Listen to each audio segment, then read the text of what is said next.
Voilà, chers amis, donc très heureux de pouvoir partager cette soirée. Donc, il y a des visages que je reconnais, d'autres que je vois donc pour la première fois. Et ça fait vraiment plaisir de voir le peuple de Dieu réuni. Donc, notre sœur Galaor, que Dieu bénisse. Voilà. Alors, c'est vraiment une joie et d'autant plus, je m'inquiétais et je posais la question comment je vais introduire le message ce soir. Ça arrive à des fois, les serviteurs de Dieu, on est un peu inquiet et il se trouve que le témoignage qu'a rendu notre frère a fait l'introduction. Puisque je veux m'attarder avec vous sur la réalité de la puissance de Dieu. Puissance que beaucoup d'entre nous ont vécue, certainement, nous l'avons expérimentée. Et je voudrais peut-être dire à quelqu'un ce soir, rien t'empêche de pouvoir vivre et de connaître cette puissance qui est la puissance de Dieu. Lorsque tu t'approches du Seigneur, lorsque tu places ta confiance en lui, lorsque tu reçois cette parole, et cette parole a la vocation d'agir dans ta vie. Et quels que soient les besoins qui est le tien, et tu verras le Seigneur agir. Alors, j'aimerais introduire en citant un simple verset qui se trouve dans le livre de l'évangile de Luc, chapitre 5, et au verset 17. Je vous laisse le soin de lire tout ce chapitre pour bien situer cette déclaration de l'évangéliste Luc.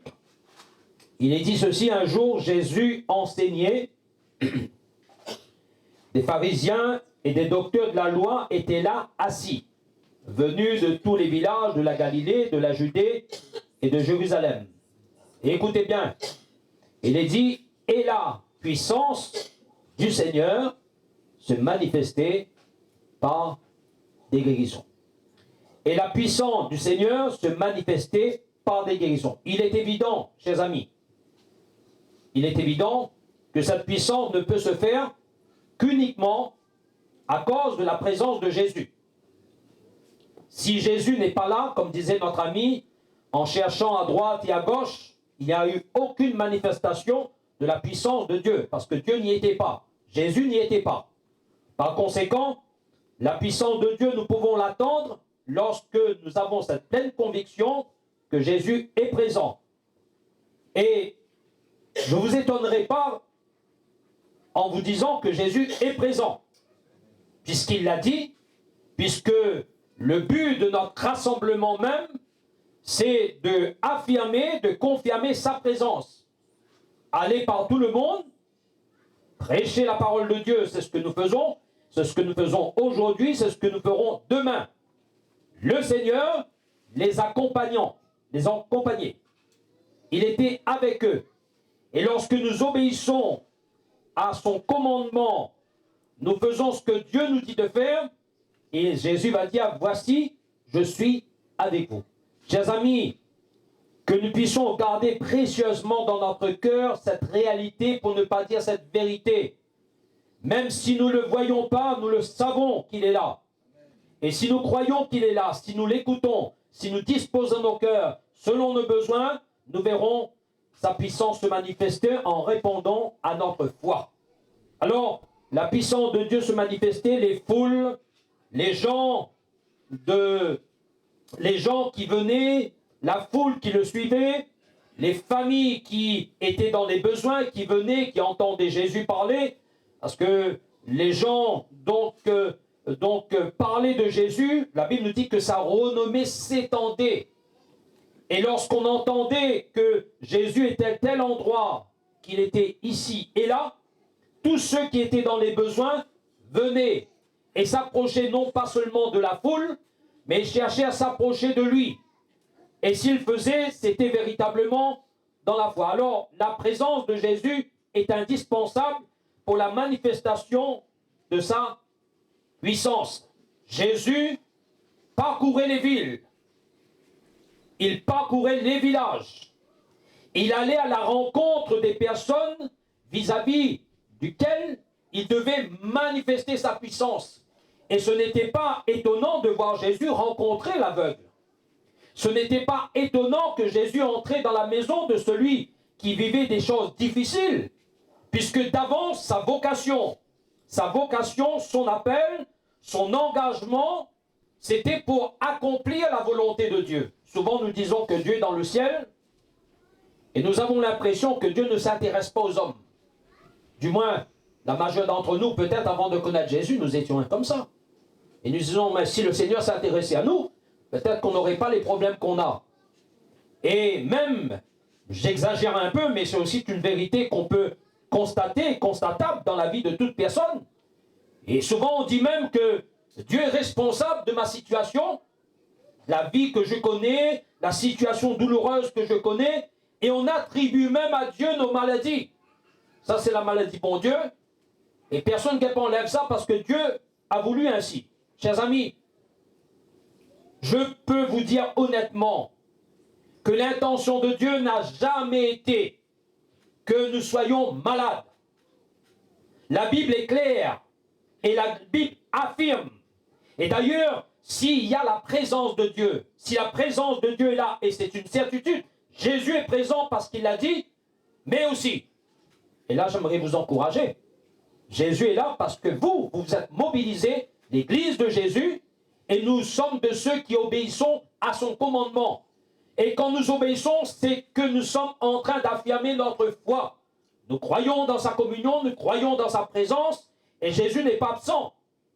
Mais il y a une réalité de ce que Jésus et l'intention de Dieu a à l'égard des hommes que nous sommes. Peut-être que tu l'ignores, mais j'aimerais te dire que l'intention de Dieu pour ta vie, ce n'est pas que tu te retrouves dans telle et telle situation malheureuse dans laquelle tu es. Mais Dieu est plutôt le Dieu qui veut te communiquer sa grâce, qui veut communiquer sa bénédiction. Et la présence de Jésus, là où il était, dans les villes, dans les villages, avait pour but de pouvoir démontrer sa puissance. Démontrer sa puissance. Bon. Et puisque la Bible affirme ce Jésus qui parcourait les villes et les villages, ce Jésus qui est allé à la rencontre des gens, qui aimait la proximité avec les gens, ce Jésus-là, c'est celui qui était venu pour accomplir tout ce qui était annoncé d'avance et qu'il devait le faire. Nous, si on nous racontait notre vie, on nous demandait, est-ce que dans notre vie tout est écrit d'avance? Je ne m'aventurerai pas à dire oui. Je dis certainement que Dieu a prévu des choses pour ma vie, j'en suis d'accord. Mais ce Jésus-là, lui, tout ce qu'il allait faire, toutes les œuvres qu'il devait accomplir, c'était des œuvres pour lesquelles il était venu sur la terre des hommes. Je passe les détails juste pour que nous puissions comprendre que ce Jésus qui allait à la rencontre des gens, comme ce soir tu as l'occasion d'entendre la parole de Dieu, ce n'est jamais par le biais du hasard. Parce que Dieu a prévu tout d'avance. Et si on voulait faire un témoignage à chacun d'entre nous, vous comprendrez que Dieu a tout prévu d'avance. Les moindres détails. Une parole, chose, nous connaissons une jeune fille qui s'est engagée avec le Seigneur, une jeune maman d'ailleurs, c'est pas une jeune fille, c'est une jeune maman qui s'est engagée à la responsabilité d'une petite fille. Et à un moment, elle avait tellement marre de la vie, il semblerait que rien ne réussissait dans sa vie.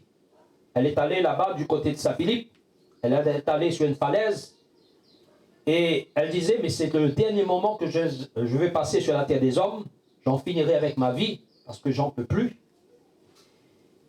Et il y avait des voisins qui, dans l'entourage, priaient pour elle. Vous voyez, cette jeune femme, et la voisine priait pour elle, parce que la voisine est croyante, priait pour elle.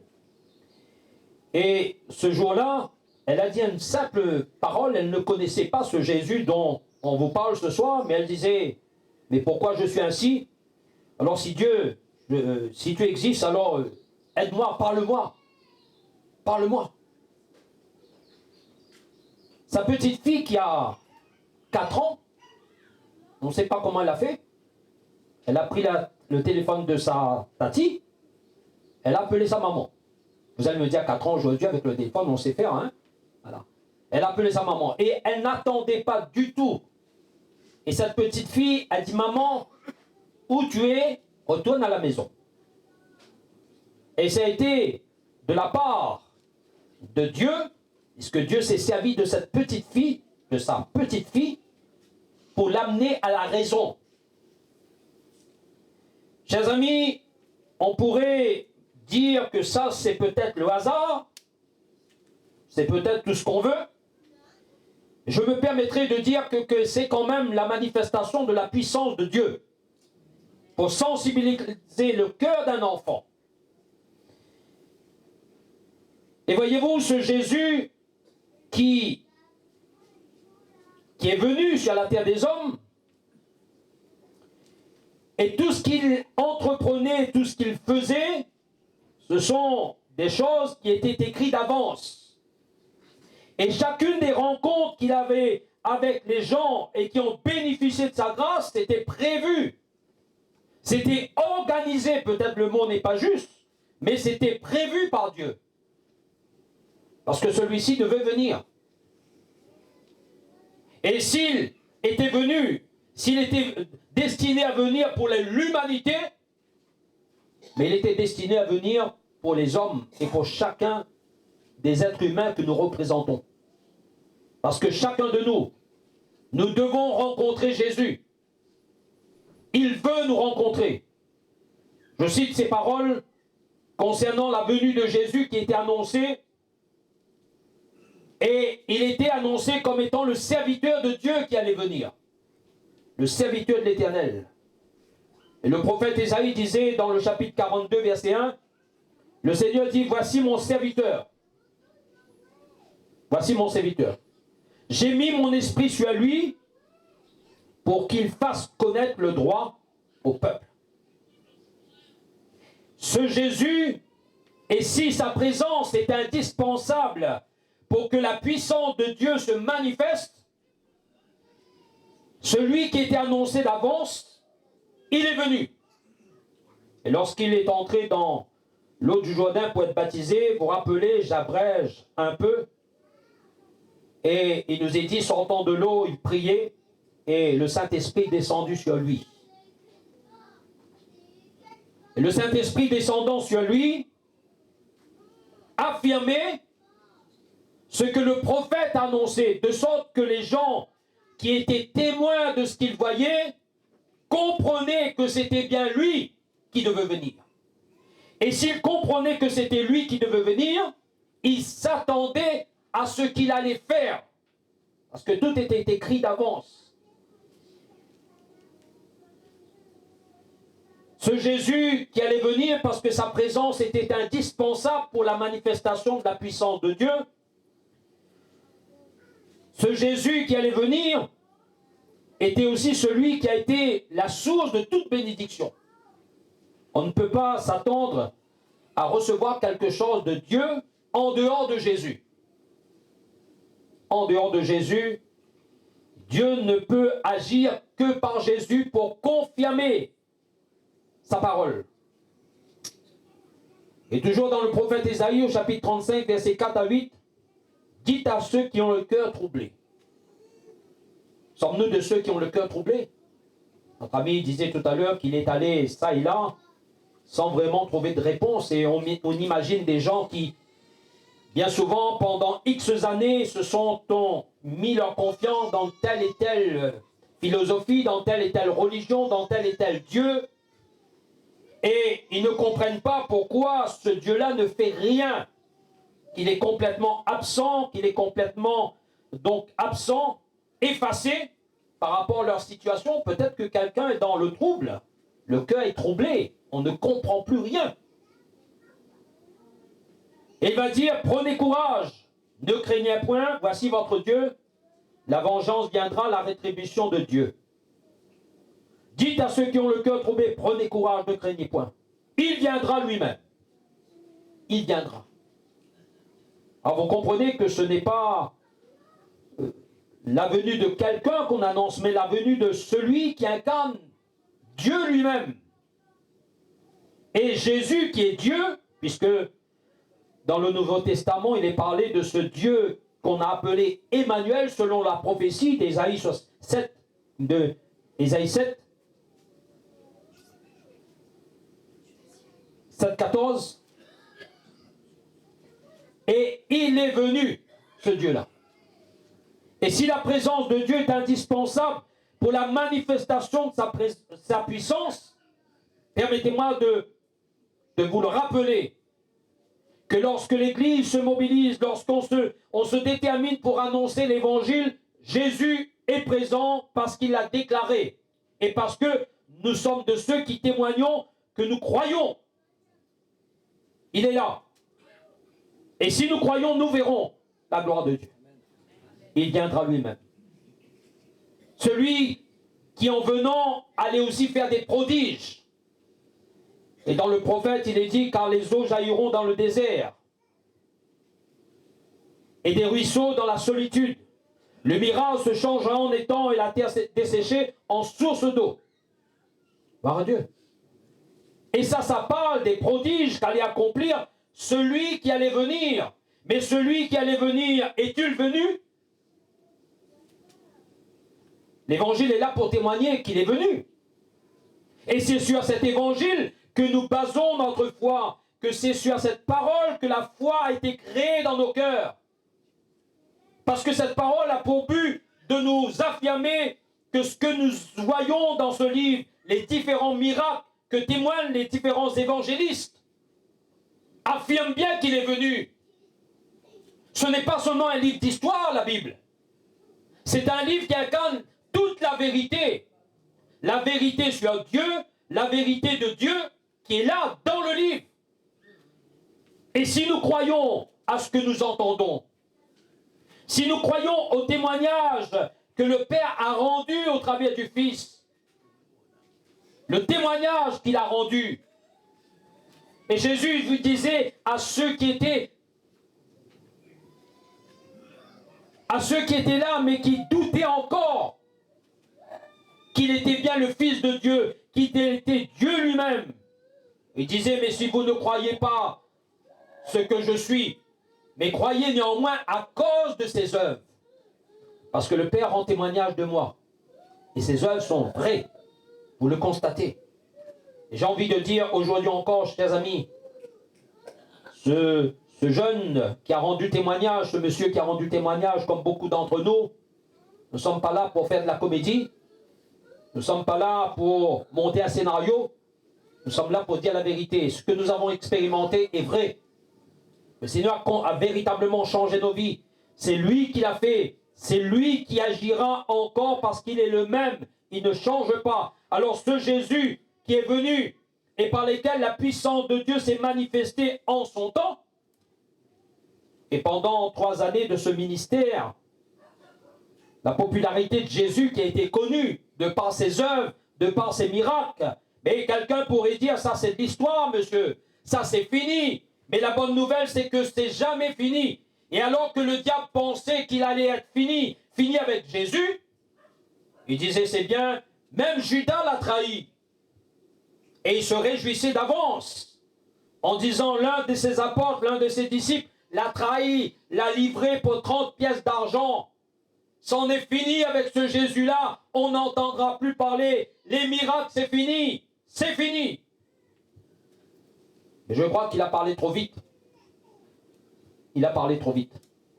Parce que ce Jésus qu'on a enseveli, qu'on a pris bien le soin de bien sceller cette pierre qui était à l'entrée du sépulcre, comme si que la pierre allait empêcher la puissance de Dieu de se manifester. Comme si toutes les choses qu'on pourrait mettre en place humainement vont empêcher Dieu. Et ça, je veux te dire quelque chose ce soir, mon ami. Tu as besoin d'entendre cette parole. Tu as besoin d'entendre cette parole. Parce qu'il y a trop de choses dans lesquelles tu t'es confié et tu penses que Dieu n'est plus capable de faire. Parce que la chose tarde tellement que tu dis que Dieu n'est pas capable de faire. Et toute la machination de tous ces hommes qui ont voulu mettre la pierre à l'entrée du sépulcre, croyant que la pierre ne pouvait empêcher la puissance de Dieu de se manifester. Et nous en avons la preuve. C'est que la puissance de Dieu est beaucoup plus grande que toute la machination de tous les hommes, de tout ce que les hommes peuvent faire. Alors ne t'inquiète pas. Tu vois tout ce que les hommes peuvent faire là? Tout ce que les hommes peuvent faire et qui amène une certaine inquiétude dans ton cœur. La puissance de Dieu pourra se manifester et te prouvera ce que tu entends ce soir. Il te prouvera ce que tu entends ce soir. La pierre n'a pas pu te nuire devant la puissance de Dieu. Ne t'inquiète pas de tout ce que les gens peuvent faire. Ne t'inquiète pas de tout ce qu'ils peuvent manigancer entre eux pour essayer d'entraver le plan de Dieu. J'aimerais te dire que le plan de Dieu s'accomplira dans ta vie. Et ce n'est pas ça qui va empêcher Dieu d'agir. Tu dois croire ce que Dieu t'a dit. Tu dois croire. Je referme la parenthèse. Alors la puissance de Dieu s'est manifestée et ce Jésus est ressuscité d'entre les morts. Il est ressuscité d'entre les morts. Chers amis, la mort est un ennemi redoutable, n'est-ce pas? Mais si Jésus a vaincu la mort, et si Jésus est avec nous, nous sommes de ceux qui peuvent toujours triompher. Il a vaincu la mort pour ne plus jamais mourir. Et il vit au siècle des siècles. Et la bonne nouvelle ce soir, si la manifestation de la puissance de Dieu se manifestait par la présence de Jésus, je me permets de dire ceci, que ce Jésus-là, il est présent. Il est ressuscité d'entre les morts. Et la Bible nous dit qu'il est assis, l'apôtre Pierre disait qu'il est assis à la droite de Dieu. Et Dieu a fait Seigneur celui que vous avez crucifié. Il parlait aux Juifs. Mais Dieu l'a ressuscité, il est assis à la droite de Dieu. Et ce Jésus qui a dit à l'Église, aux croyants, tous ceux et celles qui ont expérimenté le salut, tous ceux qui ont expérimenté le pardon des péchés. Et à un moment de notre vie, parmi ceux qui sont ici, nous avons entendu parler de ce Jésus comme étant le seul moyen de salut que Dieu nous a donné aux hommes. Nous avons compris au travers de l'Évangile que nous étions pécheurs, séparés de Dieu, privés de Dieu. Et nous avons accepté par la foi le salut qui nous était proposé. Nous avons accepté Jésus comme notre Seigneur et Sauveur. Et en lui, nous avons trouvé le pardon de nos péchés. C'est-à-dire que le ciel n'était plus éloigné de nous, mais le ciel s'est approché. Et Jésus est venu dans notre vie pour ne plus jamais être seul. Et le Seigneur, il vit. Nous avons trouvé en lui la guérison. Et beaucoup d'entre nous peuvent témoigner que Jésus nous a véritablement guéris. Les médecins sont là pour attester qu'il y a eu donc une guérison qui s'est faite. Voilà, une guérison qui s'est faite dans notre vie, avec les clichés à l'appui de ce que eux-mêmes ils ne comprennent pas, mais nous savons que c'est lui qui l'a fait. C'est lui qui l'a fait. Et c'est lui qui a encore mesure de le faire. Nous pouvons parler de délivrance, et cet ami parlait de la délivrance de sa fille, de sa sœur, sa petite sœur, qui était sous l'emprise des puissances mauvaises. Et les puissances de démons ne craignent pas la religion, ne craignent pas toutes les choses que peut proposer nos mondes. Mais il y a bien une chose que les démons craignent, c'est Jésus, et c'est le nom et l'autorité du nom de Jésus. Ça, ils ne peuvent pas supporter. Alors c'est pourquoi, chers amis, et vous qui êtes venus, osez prier au nom de Jésus. Osez donc mettre votre foi en action en invoquant le Père au nom de Jésus. N'ayez aucune crainte. Et la puissance de Dieu se manifestait par la présence de Jésus, et Jésus est présent puisqu'il est ressuscité, et il nous a dit d'aller, et voici, je suis avec vous. Crois-tu que Jésus est présent? Crois-tu qu'il est là?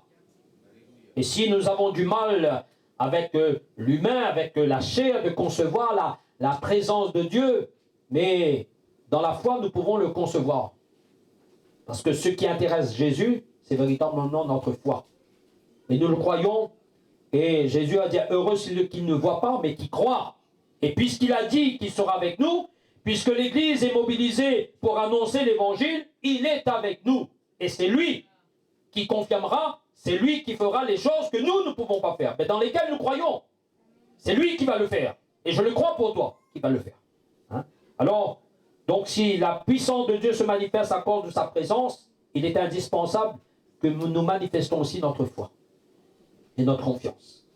Il a même dit que sans la foi, il est impossible de lui être agréable, car il faut que celui qui s'approche de Dieu.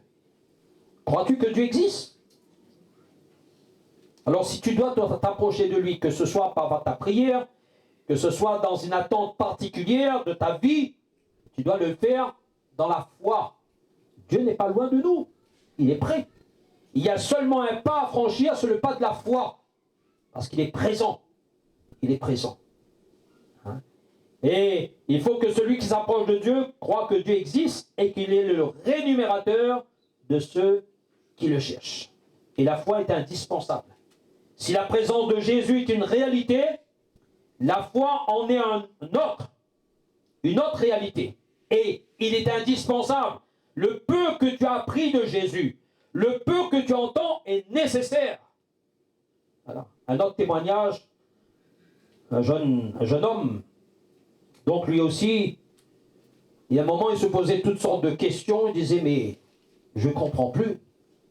Et dans son environnement, dans son travail, une jeune chrétienne qui, j'allais dire, elle a une audace, je ne sais pas d'où elle sort cela, elle parle librement de Jésus à tout.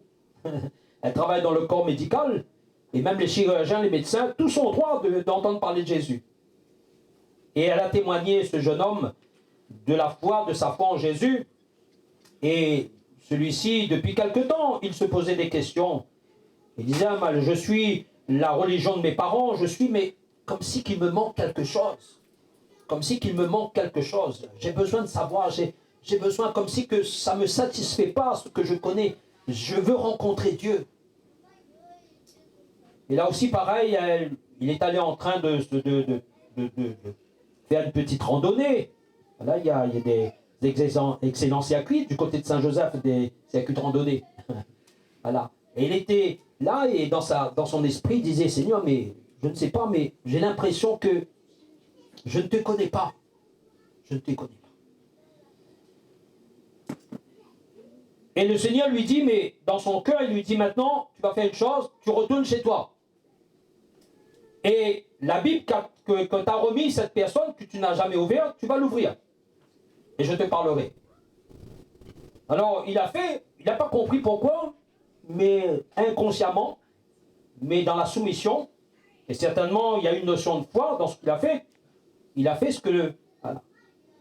Et quelle n'a pas été sa surprise de savoir que les paroles qu'il a entendues quand il a lu, ce n'est pas au hasard, bien qu'il ne savait pas où ouvrir le livre. Mais ces paroles qui étaient écrites, cette parole a été comme la parole de Dieu pour lui, à ce moment bien précis. Et depuis peu, il suit l'évangile. Et juste là, pour vous dire que le Seigneur, bien qu'on ne le voit pas, il est présent. Jésus est présent.